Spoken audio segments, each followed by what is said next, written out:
you all here.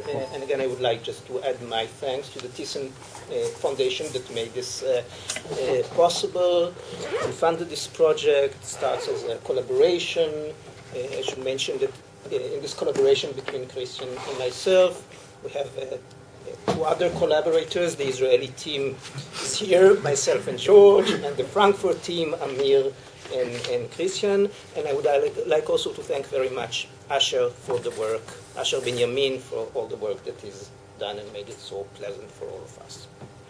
Okay, so as Christian anticipated, I will speak about Jewish mysticism. And of course, I think we all use, myself included, the term Jewish mysticism as very naturally referring to various Jewish personalities and movements and their literary productions and their practices, mostly Kabbalah, also Hasidism, and some other groups like the Hechelot literature, the Ashkenaz, etc. And the academic field of the study of Jewish mysticism, again, is accepted, well accepted.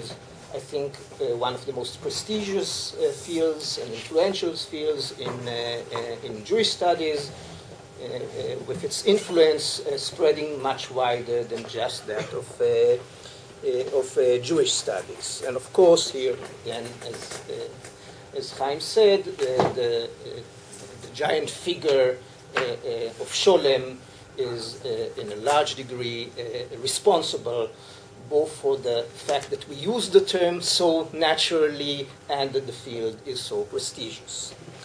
But the term Jewish mysticism that we take for granted, I think shouldn't be taken so easily for granted.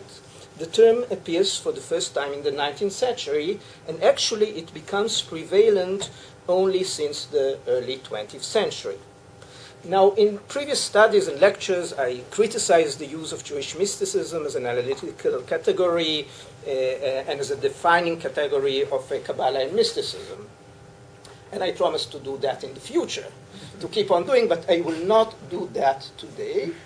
Partially, maybe because, my critique became so influential that even on bus stops you have the,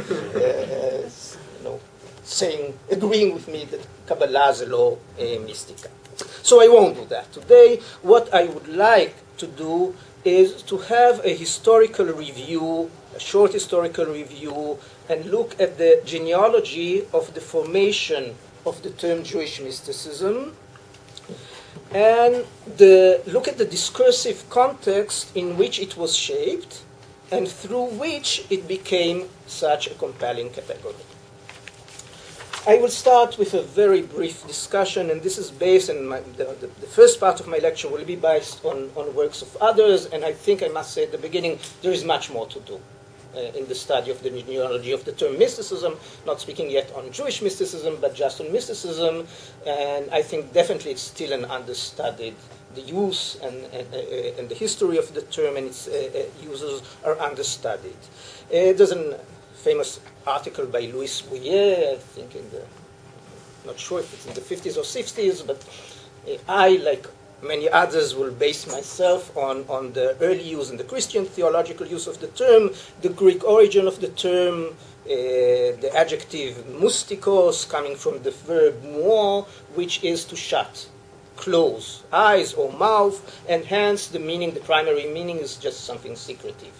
And the term, I think one of the first uses of the term is to describe the participants of the secret rites, the hoi mystikoi, and from that use also the term entered Hebrew, yes, with the term mistorin that appears in the Midrash. Church fathers adopt this term and use it especially in a hermeneutical context. Again, in the sense of a secret, but in Christian use, this is not any secret. This is the secret of the Christological meaning that is found in Scripture. That's the primary meaning of the Church Fathers, and from there it becomes to refer to other secrets, referring to Christological contents.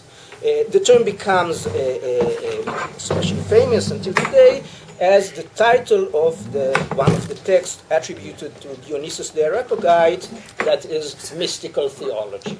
And hence the term many times is used in late medieval, early modern use until modern use as mystical theology.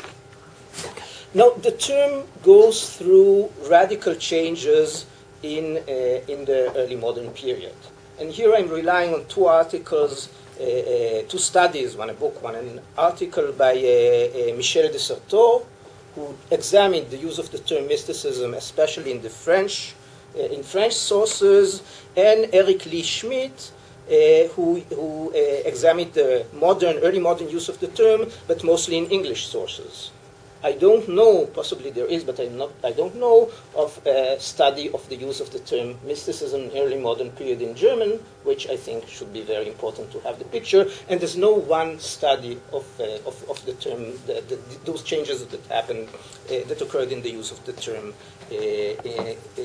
mysticism in early modern period.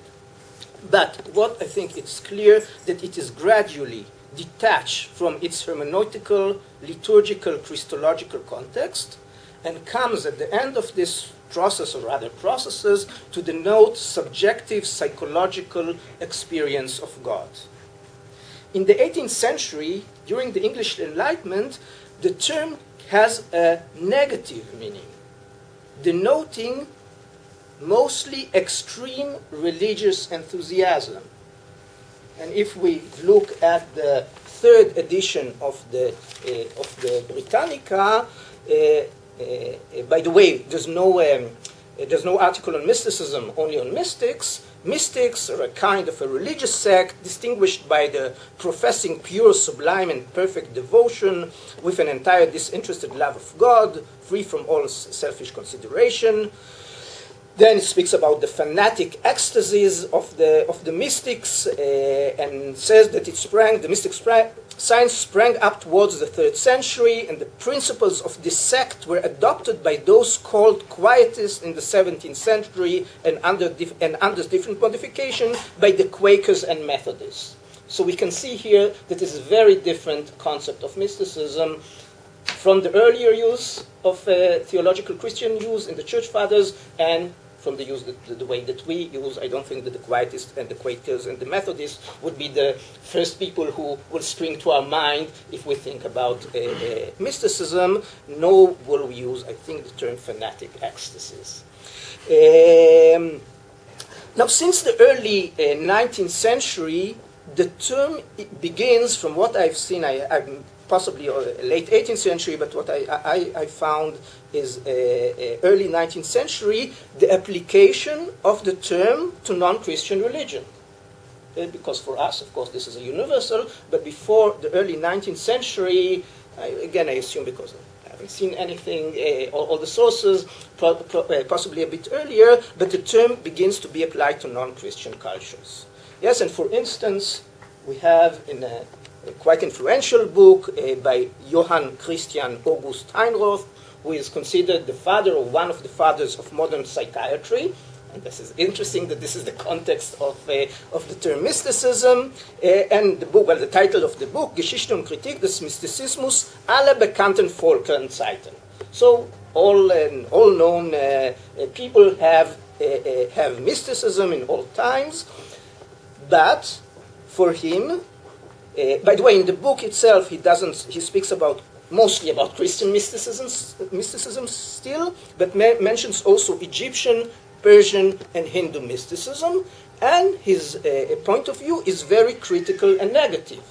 So again, we have this Enlightenment negative view of mysticism, but now it's not just extreme Christian sects, but this is a universal kind of extreme and false religiosity, and this comes to the fore also in the 8th edition of the Britannica from 1858, and this is the first time, by the way, that we have in the Britannica, we have an article on mysticism and not just on mystics.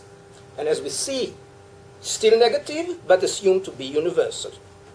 A form of error, which mistakes the operation of a merely human faculty for divine manifestations. Its main characteristics are constantly the same, whether they find expression in the Bhagavad Gita of the Hindu or in the writing of Immanuel Swedenborg. Okay, so as we see in the 19th century, we have the notion of mysticism as a universal religious or cultural phenomena, but still very much, some sources, and there are many more, a negative, extreme, false type of religiosity. But at the same time, we have also the emergence of the positive perception of mysticism in the framework of romantic and later the neo-romantic movements in Europe, and the metaphysical and spiritualistic movements in the United States. Here, mystical experience, again, like the previous perception I discussed, is universal. It's not just Christian, but now it is not seen as a false type of extreme religiosity, but on the contrary, this is the core, the essence, the peak of the religious experience. And this perception that appears emerges in the 19th century, receives its influential formulation in several late 19th and early 20th century scholars in Europe and the United States, and I'm sure that now the names will start to be more familiar to you. Yes, and here we find this definition of mysticism as the internal encounter or unification with the divine or transcendent reality. And scholars who define mysticism as such are the Anglican theologian from Cambridge, William Ralph Inge. Again, the title is still Christian mysticism, but he speaks about mysticism as a universal phenomenon from 1899. American philosopher and psychologist, and I would say also theologist, William James, The Varieties of Religious Experience, which I think still is the most cited, used text in discussions of religious experience and mystical experience, 1902. The American Quaker theologian from Haverford College, Rufus Jones, Studies in Mystical Religion. The Catholic German philosopher who lived in England, Friedrich von Hugel, The Mystical Element of Religion, especially in St. Catherine, and his Anglo-Catholic student, Evelyn Underhill, Mysticism, the Study of the Nature and Development of Man's Spiritual Consciousness. Now, notwithstanding the very common assertion, I would say cliché, of how difficult it is to define mysticism and how many different definitions of mysticism there are, I think they're all quite similar, and I will just mention one of them, but I think actually most of the definition of these new definitions of mysticism are variation on this theme. And says Rufus Jones, I shall use the word to express the type of religion which puts the emphasis on immediate awareness of relation with God, on direct and intimate consciousness of the divine presence. It is religion in its most acute, intense, and living stage. And I think mostly the way the term is used also today repeats this perception of what mysticism is. This is, for Rufus Jones and the other scholars I mentioned, and again I think today also in contemporary use, this is a liberating, subversive, vitalizing force that contributes to reforming and advancing society, religion, culture, and society. And says Rufus Jones, we cannot lightly pass over the spiritual service of mystics. Far from being the unpractical, dreaming person they are often conceived to have been, they have led great reforms, championed movements of great moment to humanity, and I hear Scholem here, of course, later Scholem, and his perception of Jewish mysticism, and they have saved Christianity, / I would add, other religions, from being submerged under scholastic formalism and ecclesiastical systems which were alien to man's essential nature and need. And I think there's a lot to discuss about this in this passage, but I'll go on. Okay, so the modern concept I would like to emphasize here. This is a theological concept. Yes?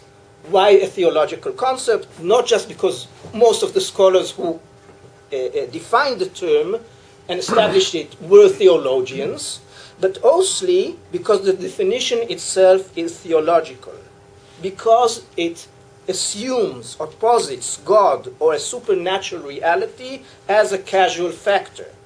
Yes, this is the encounter with God that causes the mystical experience, and hence the behavior, the textual products of the mystics, and explains the historical and social impact of the mystics. Okay, so we have here God, or the encounter with God, as a causal factor, causal factor. I told myself, don't say casual. Causal factor, and of course this is very interesting because I think theology was banished from modern academia. Assumption of God as a causal factor of the supernatural forces is completely unaccepted in other areas of the studies, of all studies, natural, humanities, social studies, but in religious studies, this assumption is still accepted. But that goes to the critique that I don't want to do. Okay, so that's a short review of mysticism and the shaping of our modern use of the term mysticism. Now, what about Jewish mysticism?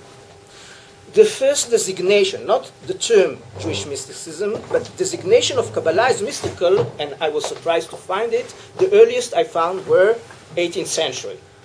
Until a few days ago I thought 17th century I looked again. No, they didn't define. They used the term in reference to Kabbalah, but they said that part of Kabbalah was mystical, and they meant the hermeneutical part of Kabbalah that's mystical Kabbalah. But they didn't define Kabbalah as mysticism. The first to do that are some scholars in the 18th century, and that is in Banach, History of the Jews, in Chambers' Encyclopedia, in the Rose Encyclopedia, and there they define Kabbalah as mystical theology, mystical theosophy, or mystical philosophy. Still not central. By the way, in the 7071 edition of the Britannica, on the article on Kabbalah, the word mysticism does not appear at all, in no form. When it is used, it's still only as an adjective, and mostly in the medieval sense, still a medieval sense of something secret, and mostly Kabbalistic hermeneutics is perceived as mystical. And Kabbalah is a hermeneutical, because many perceive Kabbalah as a hermeneutical system still, so that's the term. That's what they mean when they say that Kabbalah is mystical. As far as I have seen, the first to use the term Jewish mysticism in the early 19th century is the famous theologian Franz Molitor, who, by the way, Scholem says how influential Molitor was for him. I think, well, I don't know who read Molitor in his entire 4 volumes since Scholem, but when Scholem did, and he was very influenced. I didn't read the whole text, but I did a Google search for mysticism. By the way, still not central. He uses the term. It's not central, and it's not the defining term of Kabbalah. Because for him, what is Kabbalah? How he defines Kabbalah? Not as mysticism, but as Philosophie der Geschichte. Okay, so it's still philosophy. This is the main term. At the same time, also Johann Friedrich von Meyer, in his translation to Sefer Yetzirah, also uses the term Jewish mysticism. Jewish scholars of the period, and we'll hear much more about them, they begin to use the term mysticism in relation to Kabbalah. At the same time, we're speaking about the 19th century, yet, again, this is not the defining category. That's not how they perceive Kabbalah. And the more famous book of Otto Frank, La Kabbalah ou Philosophie religieuse des Hébreux. Okay, so it's still religious philosophy. Also in David Hyman, that's on the Zohar. But still he defines it as a religion philosophy, yeah, and not as mysticism. This begins to change towards the middle of the 19th and the second part of the 19th century, and you have more and more use of mysticism as describing Kabbalah, and these are chapters in Jost, Geschichte des Judentums, and I think we might hear more about that. Geiger, their chapters on Kabbalah, the term mysticism appears in the title of the chapters. So we have it. And I think one of the, the first, I think maybe, or one of the first use of the more modern way of using Jewish mysticism appears in Adolf Jelinek in the Auswahl Kabbalistischer Mystik, and we have it already in the title. And there he also speaks about mysticism as an essential stage in the spiritual development of humanity. Okay, so this is just a concept that I spoke about before, and it can be found in all nations and all religions. And he mentions Egyptians, Hindu, Arab mysticism, and then of course complains that Kabbalah or Jewish mysticism wasn't yet studied enough. Okay, you can hear Scholem 50 years, more than 50 years later, still saying similar things. Okay, so by the early 20th century, Jewish mysticism becomes the common term for the description of Kabbalah, and we have from just the first 2 decades of the 20th century, we have already books with the title Jewish Mysticism, articles, chapters in books, and it becomes a common term for designating Kabbalah and Hasidism. In one of these texts, and I think the most influential of them, was Martin Buber in his introduction, in his 1906 introduction to the stories of Rabbi Nachman, his first book. He has a short introduction entitled Jewish Mysticism. Now this, Ron Margolin, in a footnote, I think in his book, he said, he wrote, well, actually we have many of Scholem's assumptions on mysticism can be found in this article, and I, of course, opened immediately this article, which I didn't know before, and I was amazed, because actually we have here the blueprint of Scholem's most central assumptions concerning Jewish mysticism and its history and its significance in this very short essay written in 1906. What do we have there? We have the modern idea of mysticism as a universal religious phenomenon, as a core experience of union with the divine. Jewish mysticism for Buber is an expression of a universal phenomenon, but it is a unique autonomous force in Judaism and carries national significance. It expresses the soul and the destiny of the Jewish people. Kabbalah and Hasidism are the major forms of Jewish mysticism, but they continue earlier types of Jewish mysticism since the Talmudic time. It seems that the beginning is in Talmudic time. He exalts the past of Jewish mysticism, but regards its present as deteriorated. He's ambivalent to some of its aspects and uses the term that they stimulate admiration and disgust, a term that which we'll see later, Scholem uses also. For him, Jewish mysticism is a liberating force, especially Hasidism, liberation from the yoke of stern rabbinic halacha. Hasidism is the peak, but the final stage of Jewish mysticism. Rabbi Nachman is the last Jewish mystic. Just one passage to get the flavor of his perception of Jewish mysticism. The teaching of the Baal Shem soon found access to the people. The piety of this people was inclined from old to mystical immediacy. It received the new message as an exalted expression of itself, the proclamation of joy in God, after 1,000 years of dominance of law that was poor in joy and hostile to it, acted like a liberation. The people up till then had acknowledged above them an aristocracy of Talmud scholars, alienated from life. Now the people, by a single blow, were liberated from this aristocracy. Okay, and I think this is the prevalent notions of Jewish mysticism, and they are adopted and developed by Scholem. from his early works, but especially in his 1941 Major Trends in Jewish Mysticism.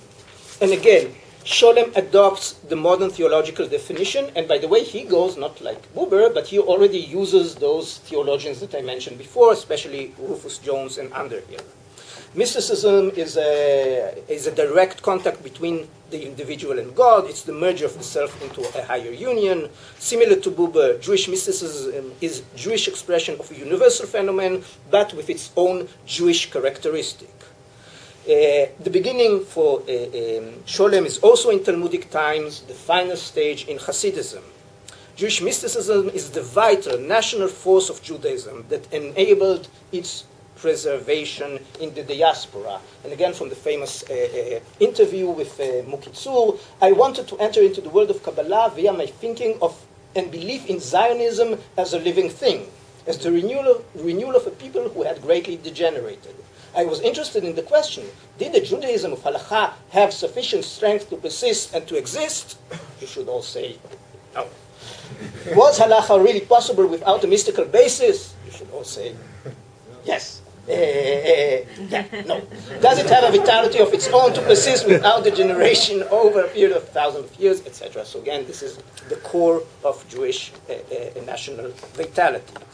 And again, notwithstanding the positive evaluation of Jewish mysticism, Scholem is also ambivalent. It was significant in the past, lost its importance in the present. Okay, again, famous passages, become again what it was in the beginning, the esoteric wisdom of a small group of men out of touch with life and without any influence on it. And again, using the term similar to Buber, if one turns to the writing of the great Kabbalist, one seldom fails to be torn between alternate admiration and disgust. Okay, so still this ambivalent stance. Scholem establishes Jewish mysticism as the foundational concept in the academic research of Kabbalah. Now, while I don't think that he invented a new use of the term, he definitely gave it or established it as the concept that regulates the research practices of scholars of Kabbalah. So hence, this is not just a concept used of description, this is a concept that founds and regulates and dominates the whole practice of studying of Kabbalah. The assumptions that underline and are entailed by the term, and some of them I discussed, determine what is the data of the field, what are the texts and practices that are considered Jewish mysticism and what are not, of course, what are the methods suitable for the study of those texts considered Jewish mysticism, and to what other contexts and fields it is related and compared, and from what context it is detached and disconnected. It also determines the value of the data considered Jewish mysticism and establishes the goals and significance of its study. Okay, I will,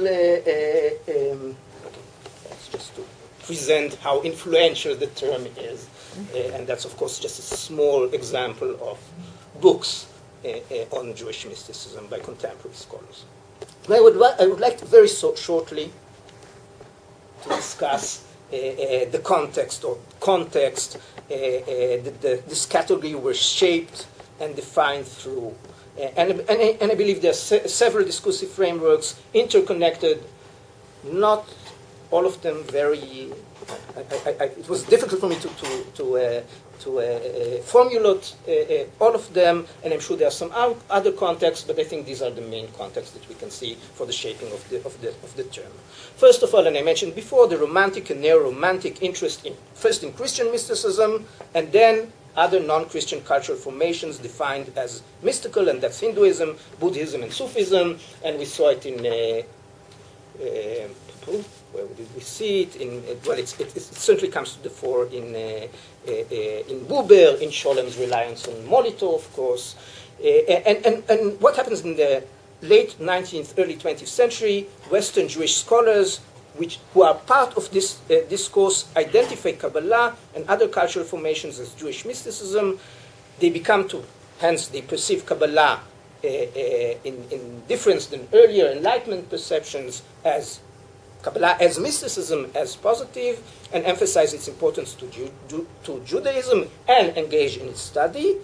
there's a strong apologetic drive in this move, because I didn't mention there are denials. It's interesting that although mysticism is perceived as universal, many 19th century scholars say, well, yes, everybody has mysticism, Jews don't have it. Yeah, they're really practical and not mystical. And here Buber himself, when he sends his book to Eugen Dietrich, the publisher, says, well, we discussed a few years ago, you said there's no such thing as Jewish mysticism, this is the first proof for that, and I will give you other proofs later.